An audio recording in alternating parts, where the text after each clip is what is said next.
आज 12 नवंबर है, मेरे मौत का दिन. कल 13 नवंबर है, तेरे मौत का दिन. मित्रांनो, हा डायलॉग तुम्हाला माहिती असेलच. हा डायलॉग कोणत्या अभिनेत्याच्या तोंडात आहे तेही तुम्हाला माहिती असेल. चला तर मग जाणून घेऊया या अभिनेत्याबद्दल. या अभिनेत्याचं नाव आहे विनोद खन्ना.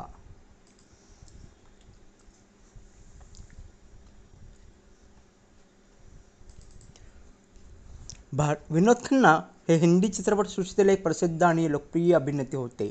त्यांनी आपल्या अभिनयाने लाखो प्रेक्षकांची मने जिंकली. त्यांचे व्यक्तिमत्व अत्यंत आकर्षक आणि प्रभावी होते.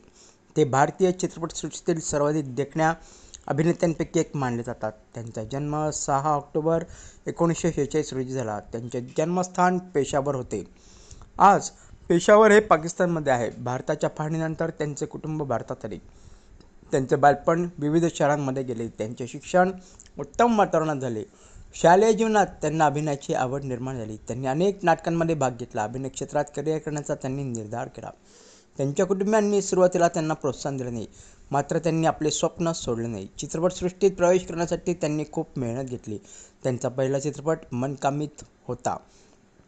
हा चित्रपट 1968 साली प्रदर्शित झाला. सुरुवातीला त्यांनी खलनायकाच्या भूमिका साकारल्या. त्यांच्या अभिनयाचे प्रेक्षकांनी कौतुक केले. खलनायकांच्या भूमिकांमध्येही त्यांनी वेगळी छाप पाडली. त्यांचा आत्मविश्वास खूप मजबूत होता. त्यांची संवादफेक प्रभावी होती, त्यामुळे त्यांना अधिक संधी मिळू लागल्या. पुढे त्यांनी नायकाच्या भूमिका साकारण्यास सुरुवात केली. त्यांचा यशाचा आलेख सतत उंचावत गेला. त्यांनी अनेक यशस्वी चित्रपट दिले.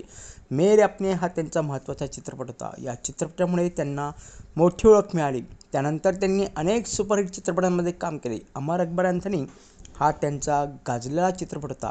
या चित्रपटात त्यांनी उत्कृष्ट अभिनय केला. प्रेक्षकांनी त्यांच्या भूमिकेला भरभरून प्रतिसाद दिला.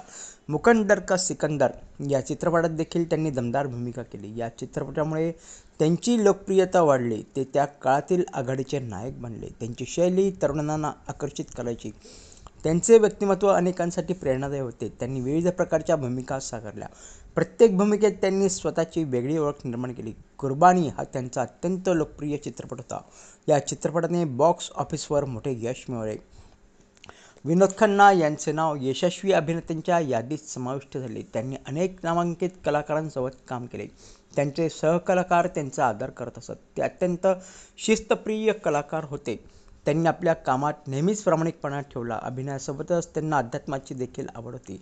त्यांनी काही काळ अध्यात्मासाठी चित्रपट सृष्टीपासून दूर राहण्याचा निर्णय घेतला. ते ओशो रजनीश यांच्या विचारांनी प्रभावित झाले होते. त्यांनी आश्रमात काही वर्ष घालवली. हा निर्णय त्या काळात चर्चेचा विषय ठरला. अनेकांना त्यांचा निर्णय आश्चर्यकारक वाटला, मात्र त्यांनी आपल्या मनाचा आवाज ऐकला. काही वर्षांनंतर त्यांनी पुन्हा चित्रपटसृष्टीत पुनरागमन केले.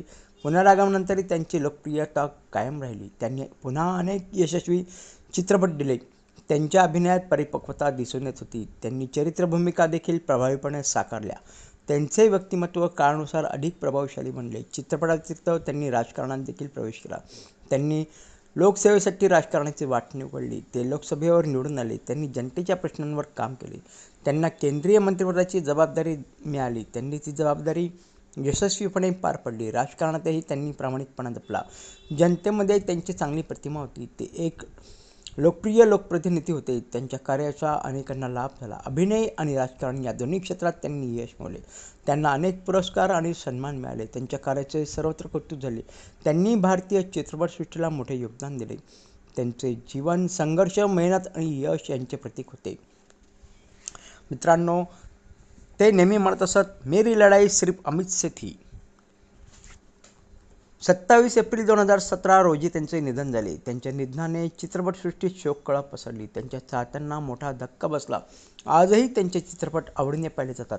विनोद खन्ना यांचे नाव भारतीय चित्रपटसृष्टीच्या इतिहासात कायम आदराने आणि अभिमानाने घेतले जाईल. विनोद खन्ना हे केवळ एक यशस्वी अभिनेते नव्हते, तर ते एक संवेदनशील व्यक्तिमत्व होते. समाजसेवक आणि प्रेरणादायी व्यक्ती होते. अभिनय, अध्यात्म आणि राजकारण या तिन्ही क्षेत्रात त्यांनी उल्लेखनीय कार्य केले. त्यांच्या कर्तृत्वामुळे ते भारतीय सृष्टीतील अजरामर व्यक्तिमत्व म्हणून सदैव समोर राहतील. तर मित्रांनो, तुम्हाला आजचा हा व्हिडिओ कसा वाटला ते नक्की कळवा आणि हो, या व्हिडिओला लाईक आणि सबस्क्राईब करायला देखील विसरू नका. आपण पुन्हा एकदा भेटूया एक नवीन विषय घेऊन. तोपर्यंत नमस्कार.